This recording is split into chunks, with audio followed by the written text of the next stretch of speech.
Assalamualaikum. Baik, mahasiswa semuanya. Berikut kita akan mempelajari elemen mesin berikutnya, yaitu sekarang topiknya adalah flange coupling, ya. Flange coupling.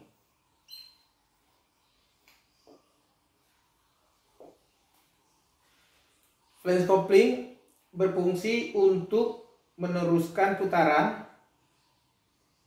dari satu poros ke poros berikutnya, di mana mekanismenya adalah dengan menyatukan dua rotor disatukan kemudian diikat dengan baut. Untuk lebih jelasnya, coba saksikan video berikut ini.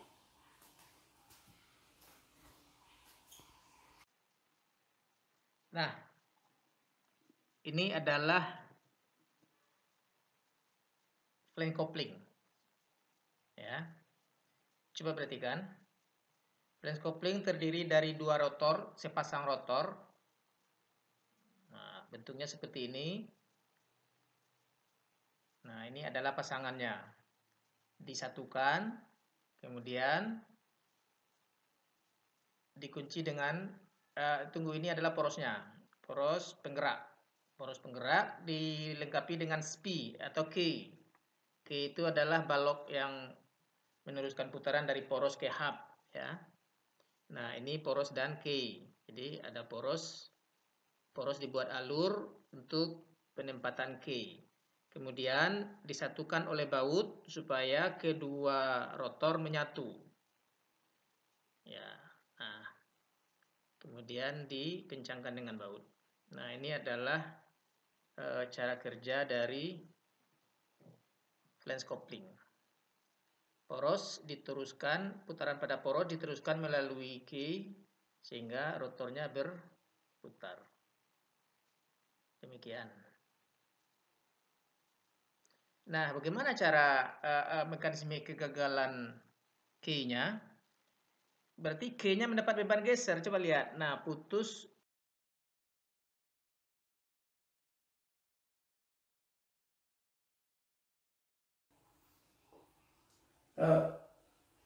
Disebut juga coupling flange. Nah, prinsipnya adalah menyatukan dua piringan dengan ikatan baut. Gambarnya begini.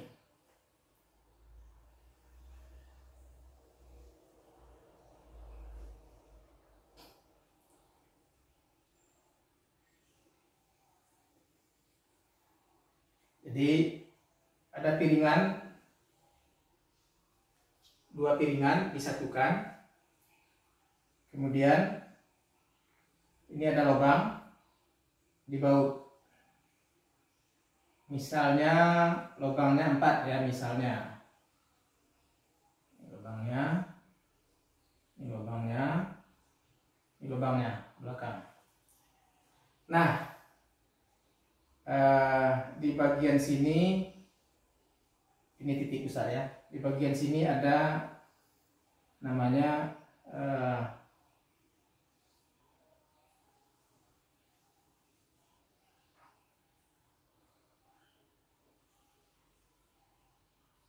hook. Ini hub, disebut hook, ya. Jadi ada selongsongan untuk tempat masuk poros. Ini lubang porosnya. Ini lubang porosnya. Nah, kemudian porosnya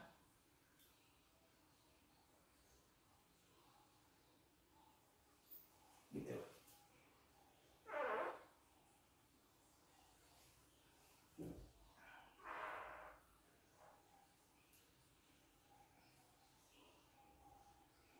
Ini adalah suhunya. Nah, gitu. Dan di belakangnya pasangannya juga. Jadi ini adalah torsi input. Nanti bersama-sama memutar, diteruskan ke poros keluar. Torsi output, ya. Nah, saja komponen-komponennya, ya, poros, ya, ini semacam begini. Tapi supaya nggak loss, di sini diberi pasa yang dikenal dengan K. Jadi K itu begini. Ini poros, ini hub, ya. Ini hub. Ini adalah poros. Ya. Ini adalah flange. Flange coupling, atau kalau bahasa kitanya gini, flange, ya. Coupling flange. Ini adalah baut geser. Nah, ini poros, ya. Ini adalah poros, ini hub. Ini hub. Nah, supaya porosnya nyangkut, nggak loss, di sini diberi balok kecil yang disebut dengan K. Yang disebut dengan K. Nah, sehingga ketika poros ini berputar, maka akan diteruskan oleh K. Sehingga bersama-sama hub juga akan ikut berputar. Kalau kita perhatikan K ini,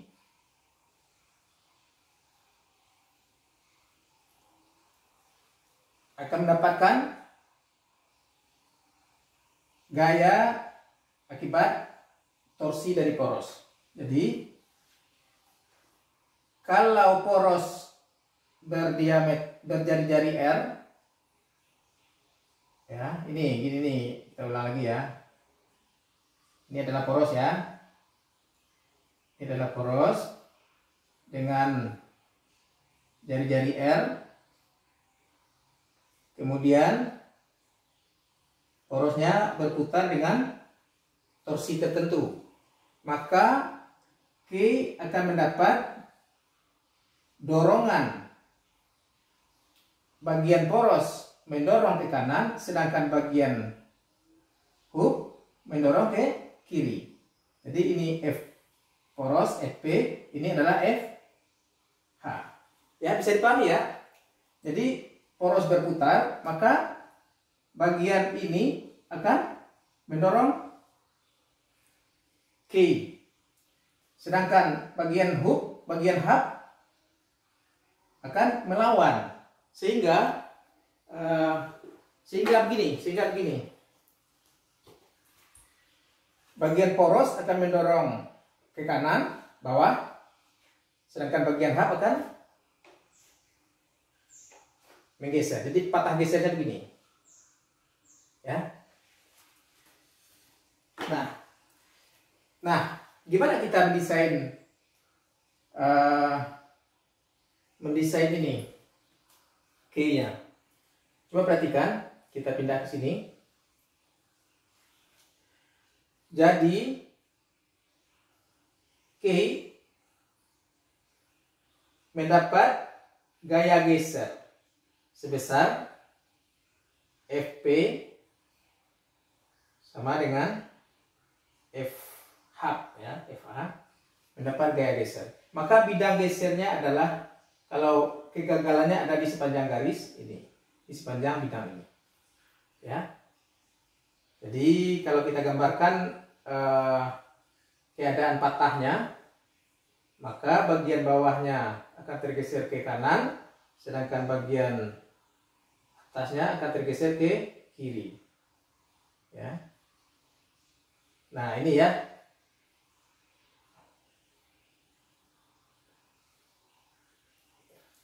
Nah, berarti kalau untuk mendesain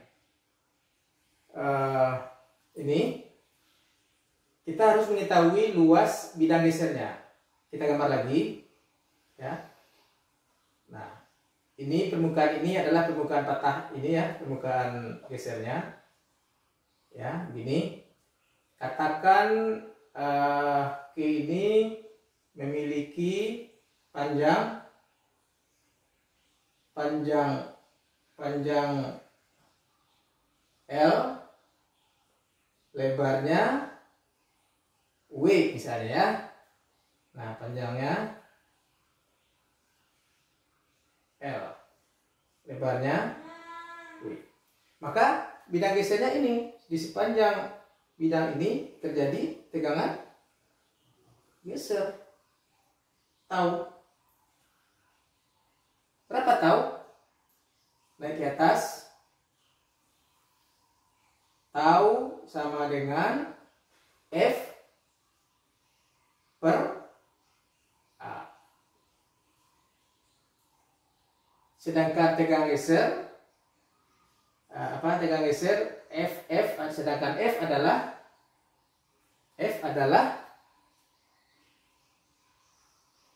F sama dengan torsi bagi R, ya. F sama dengan torsi bagi R. Maka torsi per R per A. A adalah W kali L. Sehingga torsi tegangan geser sama dengan torsi dibagi R W L. Ini ya, pindah ke bawah ya. Oke. Nah, ini harus, nah kalau kita mendesain kan membandingkan tegangan dengan kekuatan material. Tegangan harus lebih kecil dari kekuatan material. Karena ini tegangan geser, maka kekuatannya adalah kekuatan tarik per 2. Jadi kalau kita ambil kekuatan tariknya yield strength misalnya, maka tegangan geser itu harus kecil dari yield strength per 2. Nah, ini rumus untuk mendesain K, ya. Kalau tegangan gesernya masih terlalu besar, misalnya kekuatan material kita kecil, maka silakan bermain di sini. Apakah W-nya ditambah atau L-nya ditambah sehingga luas bidang gesernya lebih besar. Kalau luas bidang gesernya lebih besar, tentu tegangan gesernya akan mengecil. Silakan. Mendesain adalah seni mengatur dimensi. Mau dipanjangkan, mau dilebarkan, yang penting tegangan geser harus lebih kecil dari kekuatan material. Ya, ingat, prinsip desain adalah tegangan harus lebih kecil dari kekuatan material. Ya, kita lanjutkan di video berikutnya.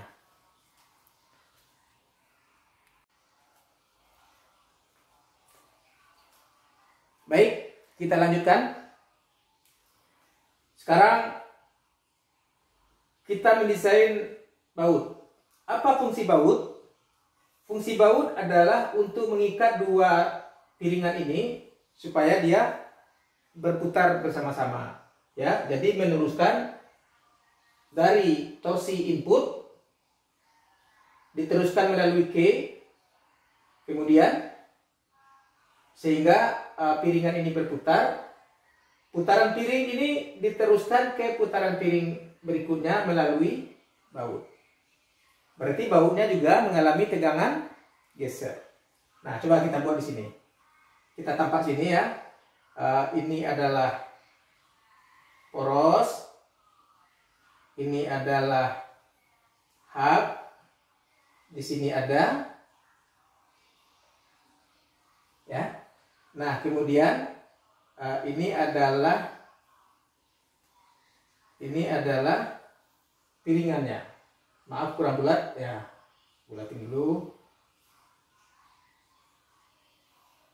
Nah, gitu ya. Nah, di sini poros berputar. Poros berputar akan menyebabkan, jadi aliran gaya torsinya gini. Ini menekan K, kemudian Q-nya meneruskan ke sini sehingga piringan ikut berputar, kemudian piringan ini ada katakan punya 4 baut yang posisinya simetris ya.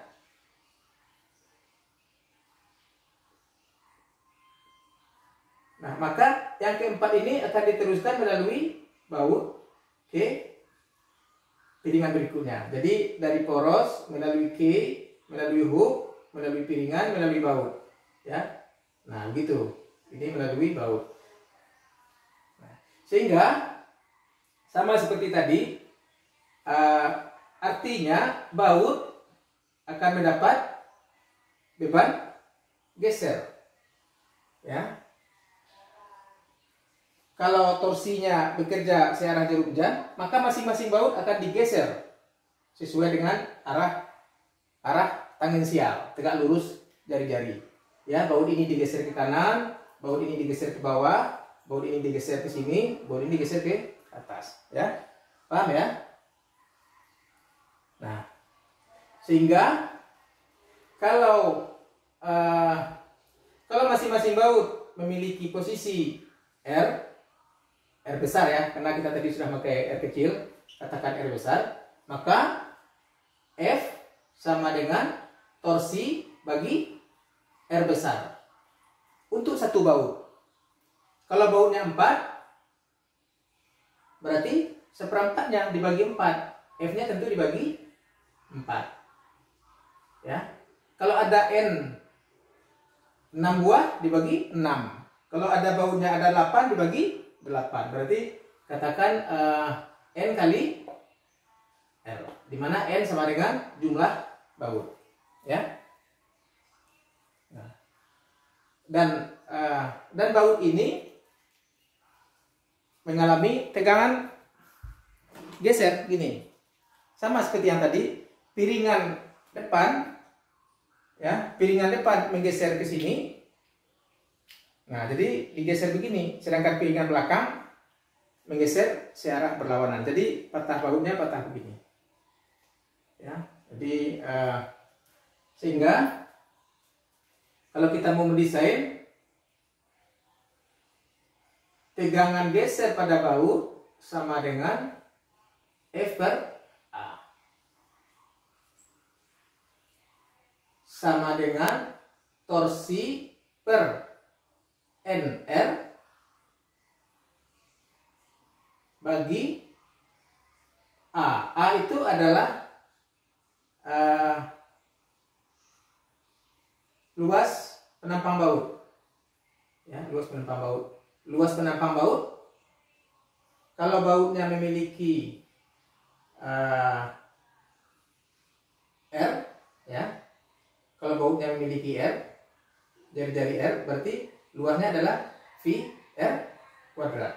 Nah, jadi V R kuadrat. Ini R baut ya, RB. Sehingga tegang geser sama dengan torsi dibagi V N R RB kuadrat.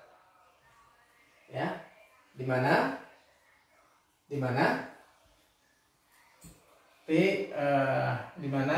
T sama dengan torsi, Vn adalah jumlah baut ya, jumlah baut, R adalah radius baut, radius posisi baut ya, radius posisi baut ya, bukan radius baut tapi radius jarak dari pusat poros ke baut, radius posisi baut. Sedangkan R kecil, RB, sedangkan RB kecil adalah radius baut. Radius lingkaran, radius baut ya. Ya, beda ya, coba hati-hati. R ini adalah radius posisi, sedangkan RB ini adalah radius lingkarannya. Nah, itu ya. Itu adalah dasar-dasar mendesain flange coupling. Ya, kita lanjutkan untuk tema berikutnya.